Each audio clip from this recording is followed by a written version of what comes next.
My husband told me he was done playing house at our son's kindergarten graduation. Then his mistress showed up to the parking lot. She was my son's teacher. For 6 years, I'd believed in my marriage. I'd believed in Mitchell's late nights at the firm, his weekend conferences, his sudden interest in Finn's education. He'd never been particularly involved before, but suddenly he was volunteering for class parties, attending curriculum nights, asking detailed questions about phonics instruction. I'd been grateful. What wife wouldn't want a more engaged husband? The graduation ceremony had been beautiful. Finn looked so proud in his tiny cap and gown, holding his certificate with both hands like it was made of gold. Mitchell had arrived late, sliding into the seat beside me. His cologne was different, stronger. I'd noticed but said nothing. Afterward, while parents milled around taking photos, Mitchell pulled me aside by the trophy case. His jaw was tight, his eyes flat in that way I'd learned to recognize over the years. "We need to talk," he said. "I can't do this anymore. I'm done playing house." The fluorescent lights buzzed overhead, children laughed in the gymnasium, and my husband was telling me our life was pretend. "What are you talking about?" I asked, my voice barely a whisper. "This whole charade, the perfect family act. I've been miserable for years."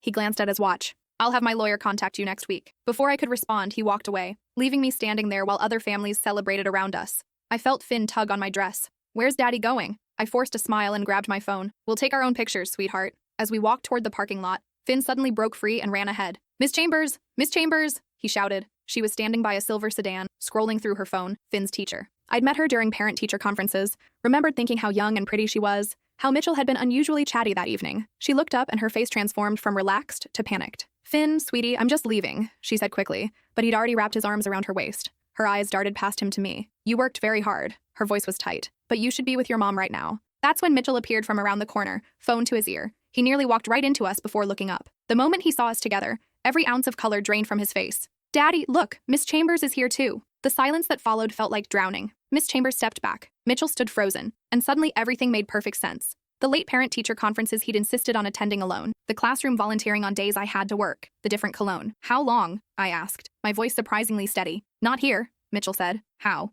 long?" Miss Chambers spoke up, her voice shaking. "Since October. I never meant, it just happened. 8 months. Nearly the entire school year." Every morning I dropped Finn off at her classroom, thanked her for caring for my son, and she'd smiled at me while sleeping with my husband. I'd trusted her with my child while she destroyed my family. "Mommy, why are you crying?" Finn asked. I wiped my face. "I'm okay, baby. Just allergies."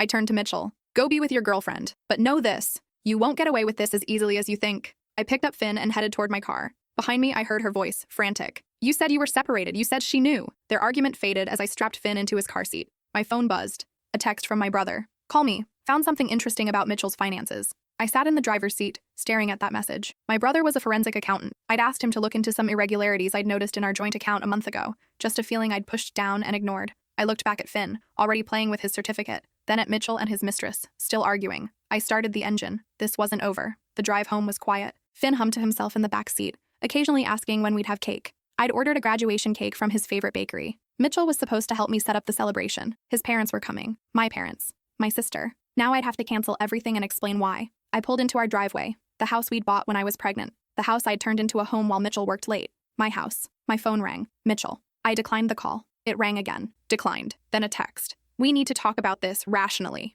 Another text from my brother. "Seriously, call me. This is important." I settled Finn in front of the TV with a snack and went to my bedroom. I called my brother. "Finally," he answered. "Where have you been?" "Finn's graduation." "What did you find?" He paused. "You sitting down?" My stomach dropped. "Just tell me." "Mitchell's been moving money. A lot of money. Over the past 8 months, he's transferred $87,000 from your joint accounts into a separate account you don't have access to." The room tilted. $87,000. Our savings. The money we'd been setting aside for Finn's college fund. The emergency fund. "There's more," my brother continued. "He took out a loan against your house. $50,000. And he's been paying rent on an apartment downtown since last fall." My breathing became shallow. "An apartment?" "Listed under an LLC, but I traced it back to him. Monthly rent is $3,200. "Are you still there?" my brother asked. "I'm here. There's one more thing. He applied for a passport renewal last month, and he bought 2 plane tickets to Costa Rica. Departure date is next Friday. 2 tickets. Him and Miss Chambers. They were leaving the country together. What do I do?" I asked, my voice breaking. "First, you call a lawyer. Today. Right now. Second, you document everything. Take screenshots of your bank accounts before he empties them completely." After we hung up,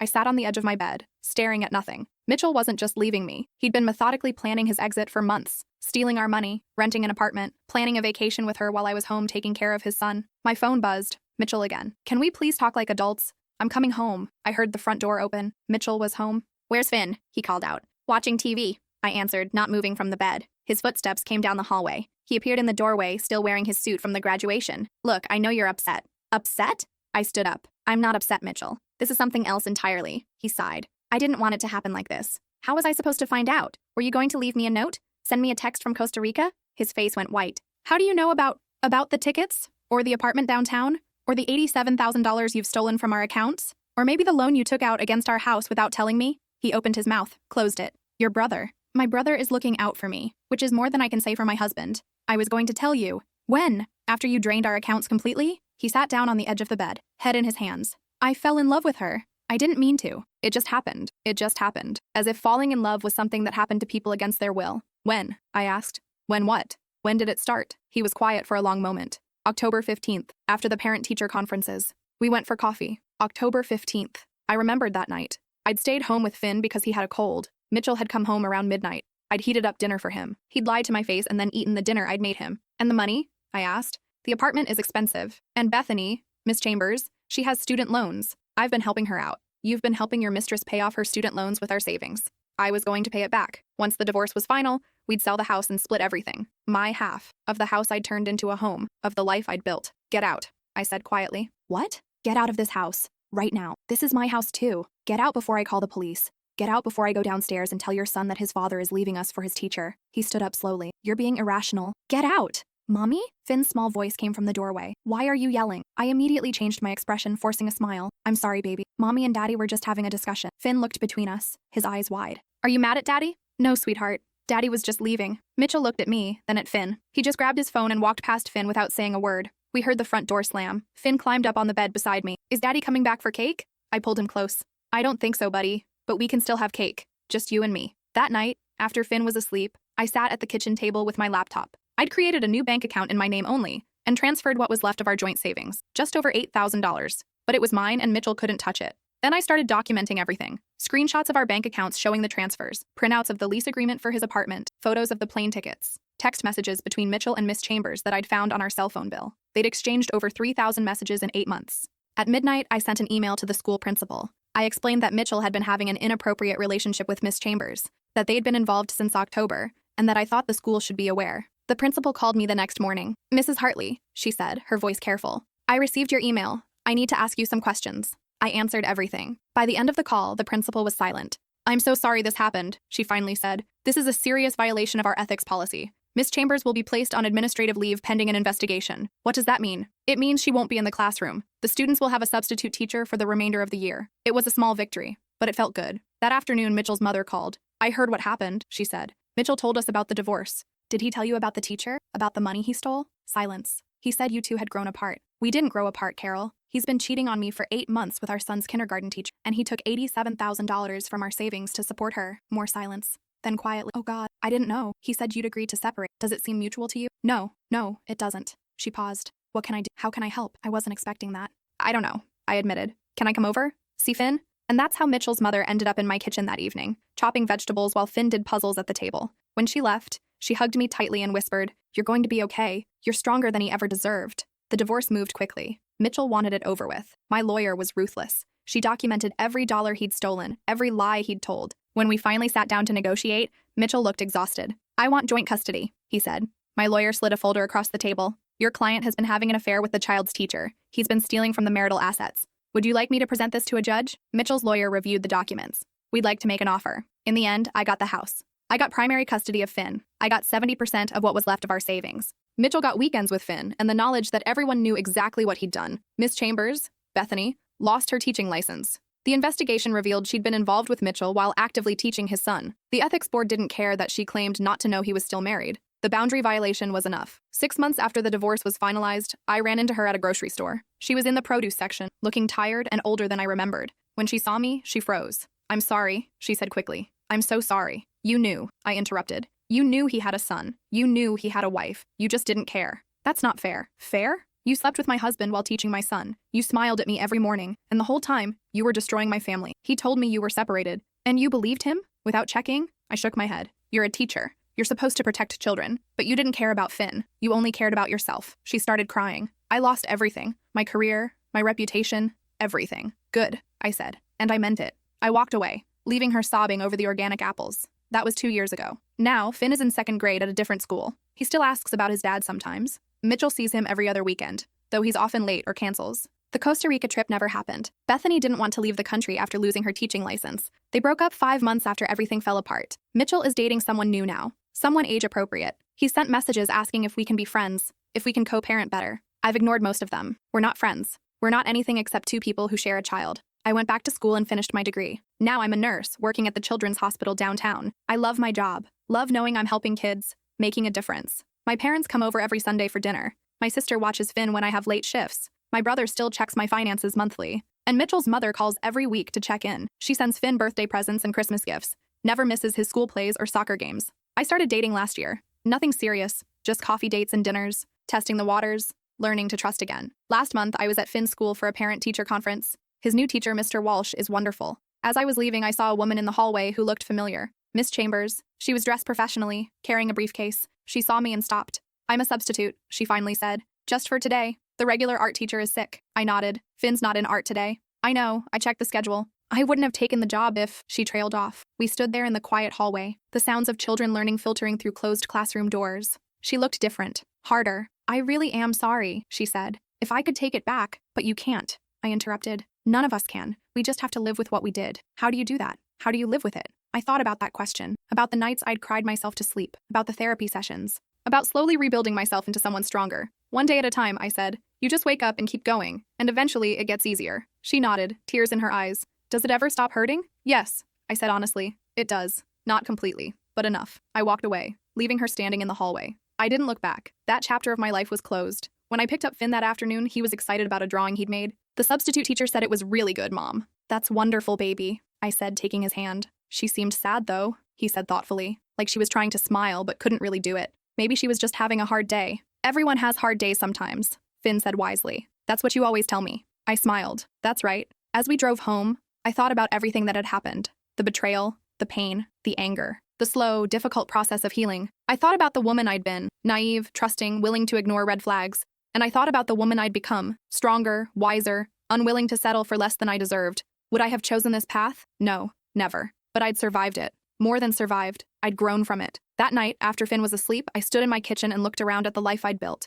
It wasn't the life I'd planned. It was better. Because it was mine. Entirely mine. Earned through pain and perseverance. My phone buzzed. A text from a guy I'd been seeing. Someone kind and funny who made me laugh. "Still on for dinner Friday?" I smiled and typed back. "Absolutely." The past was behind me. The future stretched ahead. Unknown and a little scary, but full of possibility. Because I'd learned something crucial through all of this. I'd learned that I didn't need someone else to complete me. I was enough. All on my own. Strong enough to survive betrayal. Brave enough to start over. Resilient enough to build something beautiful from the ashes of what I'd lost. Mitchell had tried to destroy me, but he'd failed. I was still standing, still fighting, still here. And that was the best revenge of all. 6 months later, everything changed again. I was at work when my phone rang. Mitchell's number. I almost didn't answer. We only communicated through a co-parenting app now. But something made me pick up. "What's wrong?" I asked. His voice was shaking. "It's my dad. He had a heart attack. They're saying it's bad." Mitchell's father and I had always gotten along well. After the divorce, he'd sent me a handwritten letter apologizing for his son's behavior and telling me I'd always be family to him. "Where are you?" I asked.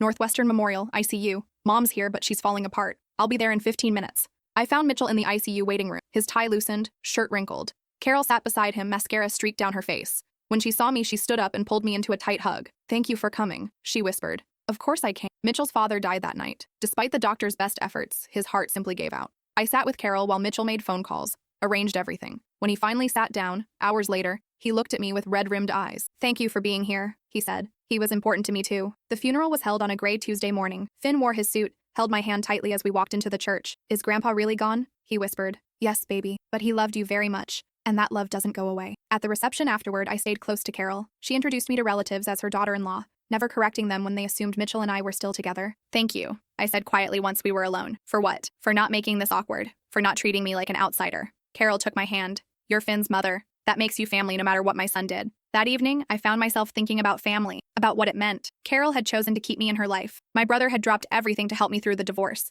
My sister had rearranged her schedule countless times to watch Finn. Family wasn't just blood. It was choice. It was showing up. It was love in action, not just words. My phone rang. Mitchell again. "I need to talk to you," he said. "About the will." "What about it?" "Dad left everything in a trust for Finn. The house, the investments, everything. It's worth about $800,000. But it doesn't transfer until Finn turns 25. Until then, we're both named as trustees." I sat down hard. "We have to manage it together?" "Yeah.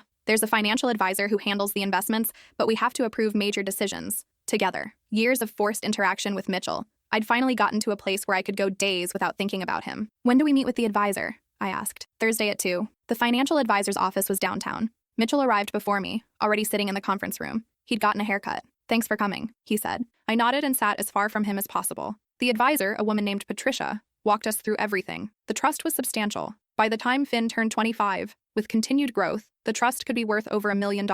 Your ex-father-in-law was very specific in his instructions, Patricia said. He wanted to ensure both of you had equal say in how the money is managed until Finn comes of age. Did he say why? I asked. Patricia smiled. Actually, yes. He left a letter to be read at this meeting. Mitchell and I looked at each other, then nodded. Patricia opened an envelope and began reading. To my son and the mother of my grandson, Mitchell, you made terrible choices. You hurt someone who loved you. You broke your family for selfish reasons. And while I love you, I am deeply disappointed in the man you became. But I believe in second chances. Managing this trust together will force you both to communicate, to cooperate, to put Finn's needs above your own grievances. To my daughter-in-law, and you are still my daughter-in-law in my heart, thank you for being strong. Thank you for protecting Finn. This trust is as much yours as it is Mitchell's. Don't let him push you around. And don't be afraid to trust again, to love again. You deserve happiness. Both of you do. But you have to earn it. Love, Dad. The room was silent when Patricia finished. Mitchell had his head in his hands. I was trying not to cry. He always knew how to cut right to the truth, Mitchell finally said. Yeah, I agreed. He did. Over the next few months,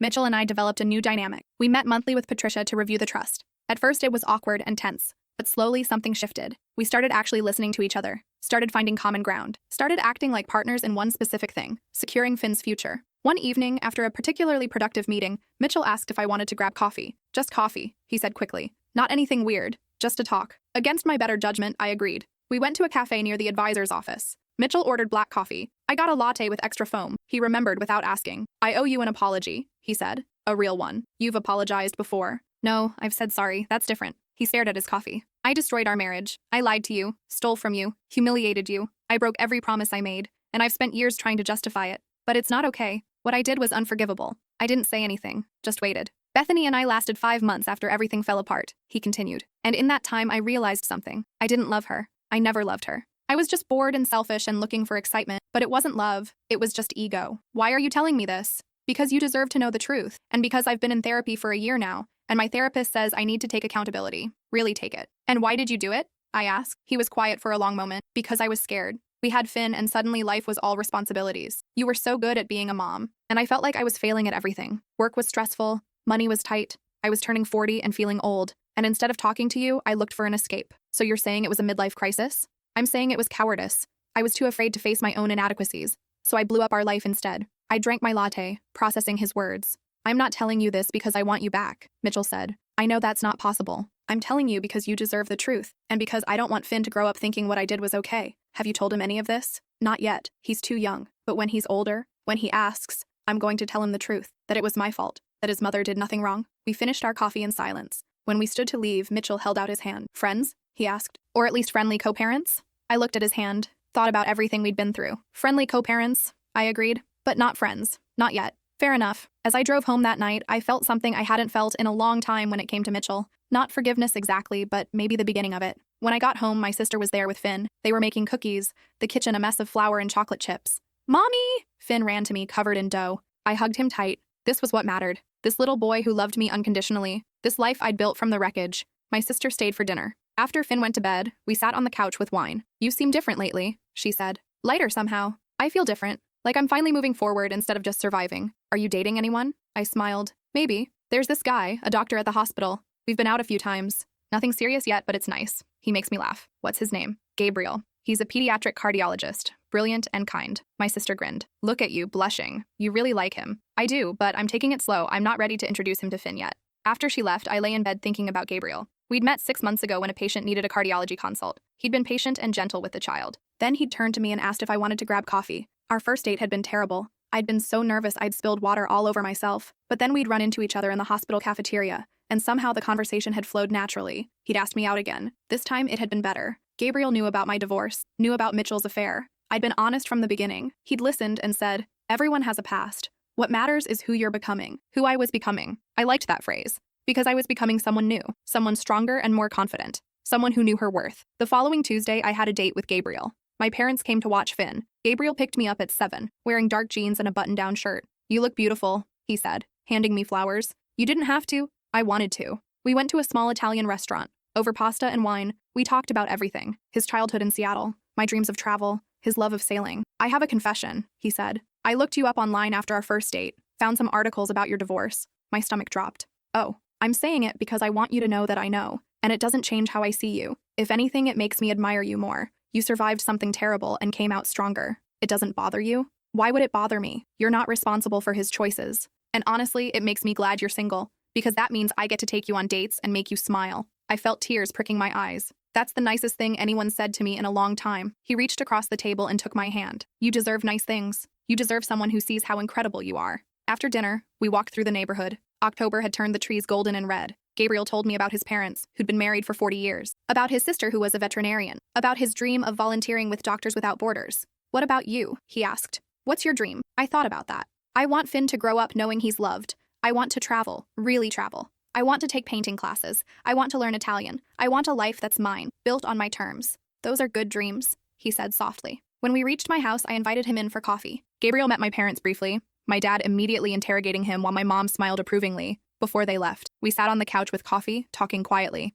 When he finally said he should go, I walked him to the door. I had a really great time tonight, he said. Me too. Can I see you again? I'd like that. He hesitated, then leaned in and kissed me. It was gentle and tentative. I kissed him back, my hand on his chest, feeling his heartbeat quicken. When we pulled apart, he was smiling. Definitely want to see you again. After he left, I leaned against the door, grinning. It had been so long since I'd felt this way. Light, happy, hopeful. Over the next few months, Gabriel and I fell into a comfortable rhythm. Coffee dates between shifts, dinner dates when we could arrange babysitters, movie nights at my place after Finn went to bed. He was patient about not meeting Finn yet, understanding my need to keep that part of my life separate until I was sure. And slowly, I became sure. 4 months into our relationship, I told Gabriel I was ready for him to meet Finn. Are you certain? He asked. I'm certain. You're important to me. And Finn is my whole world. I want the people I care about to know each other. We arranged it carefully. A casual Saturday afternoon at the park. Gabriel would just be mommy's friend who liked to play soccer. Finn took to him immediately. Gabriel was genuinely good with kids. They kicked a soccer ball around while I watched from a bench, my heart swelling. Is that your boyfriend? Finn asked later. I glanced at Gabriel.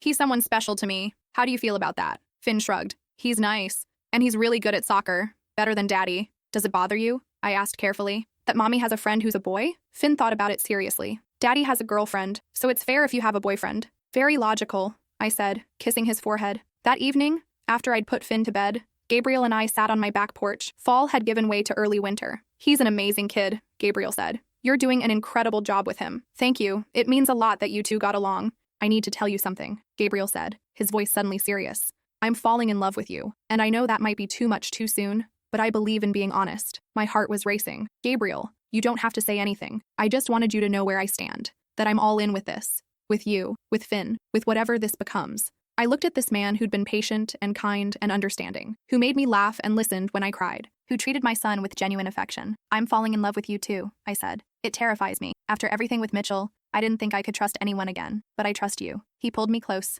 and we sat there under the stars, holding each other. The holidays approached. Mitchell wanted Finn for Christmas Eve. I wanted Christmas morning. We compromised. He'd get Christmas Eve and morning. I'd get him back by noon. But on Christmas Eve, Mitchell called. Mom's not doing well, he said. She's having a really hard time without Dad. It's her first Christmas without him. I'm so sorry. Would you come for Christmas dinner? Mom keeps saying she wishes Finn's whole family could be together. Just for one day. For her. I hesitated. But I thought about Carol, grieving and alone on her first holiday without her husband. Let me check with Gabriel, I said. He was planning to come to my parents, but maybe he'd understand. You're seeing someone? Yes, for about 5 months now. There was a long pause. Is it serious? It's heading that way. Good, Mitchell said quietly. You deserve to be happy. Gabriel was understanding. Family is important, he said. Go. Be there for Carol. So on Christmas Day, I found myself at Carol's house. She'd decorated it beautifully, but there was a sadness underneath, an empty chair where Mitchell's father should have been. Finn ran around with his cousins. Mitchell's sister was there with her family. His brother had flown in from California. Everyone was polite to me, warm even. At dinner, Carol stood to say grace. This year has been difficult, she began, her voice shaking. We've lost someone we all loved deeply, but we still have each other, and I'm grateful for that. I'm grateful that despite everything, we can still come together as a family, because that's what we are, family. Not defined by marriage certificates or blood alone, but by love and choice. She looked at me when she said it, and I had to blink back tears. After dinner, Mitchell found me alone in the kitchen. Thank you for coming, he said. It meant everything to Mom. Carol's been good to me, to Finn. I wanted to be here for her. I heard you're serious with someone. Gabriel. Yes, he's wonderful. Does Finn like him? They get along great. I'm trying to be the father Finn deserves. and the co-parent you deserve. I know I can't undo the past, but I can try to do better going forward. As I was leaving, Carol pulled me aside. Bring Gabriel next time, she said. I'd like to meet the man who makes you smile like that. You're sure? Honey, you're family. That means whoever you love is family too. That night, Gabriel came over after Finn was asleep. I told him about the day. How do you feel? He asked. Lighter, I said. Like I've been carrying this weight of anger and maybe I can finally start putting it down. Forgiveness is complicated, he said. It doesn't mean forgetting what happened. It just means not letting it poison your future. He pulled me close.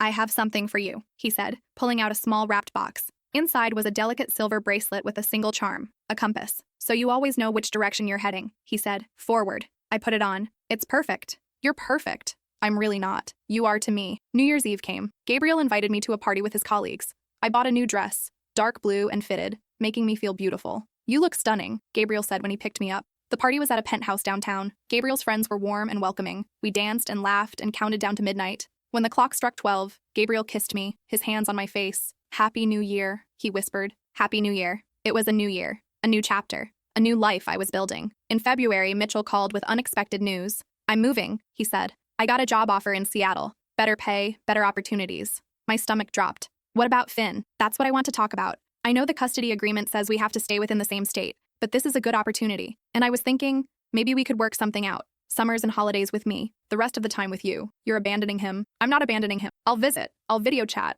I'll be involved. But we both knew it wouldn't be the same. I need to think about it, I said. After we hung up, I sat in my car, crying. Not because I'd miss Mitchell, but because Finn would. That night, I talked it through with Gabriel. What do you want to do? He asked. I want to tell him no, but I can't. And maybe it's better this way. Cleaner. Finn will have stability. But you'll be doing it alone. I've been doing it alone. At least this way, there's no pretense. I agreed to Mitchell's move under specific conditions. He'd pay child support. He'd visit at least once every 2 months. He'd video chat with Finn weekly. And he'd never make Finn feel abandoned. To his credit, Mitchell agreed to everything. He moved in April. Finn took it hard at first, asking why Daddy had to go so far away. I didn't tell him the truth. I just said Daddy had a great new opportunity. The first few weeks were an adjustment. But slowly, we found our rhythm. Just Finn and me. And increasingly, Gabriel. In May, Gabriel brought up something that had been on my mind too. I've been thinking, he said as we walked through the park while Finn played on the swings. About us. About the future. My heart started racing. What about it? I know it's only been 8 months. And I know you've been through a lot. But I love you. I love Finn. And I can see a future with you both. I wanted to know if you could see that too. Are you asking what I think you're asking?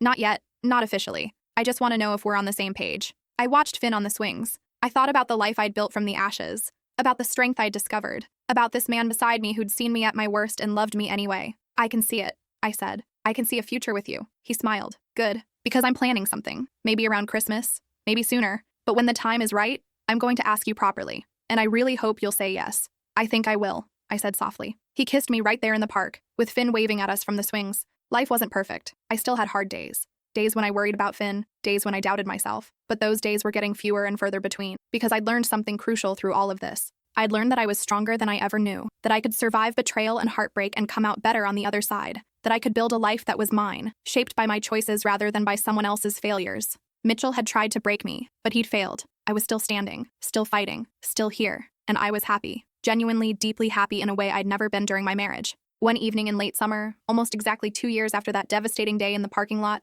I sat on my back porch watching Finn and Gabriel kick a soccer ball around the yard. The sun was setting, painting the sky in shades of pink and gold. My bracelet caught the light, the compass charm glinting. Forward, always forward. I'd come so far from that woman in the parking lot, devastated and humiliated. I'd rebuilt myself from the ground up, found my strength, found love again, found peace. The road hadn't been easy. There had been tears and rage and countless sleepless nights. There had been therapy sessions and legal battles and moments when I wasn't sure I could keep going. But I had kept going, one day at a time, one step at a time, until suddenly I wasn't just surviving anymore. I was living, and it was beautiful.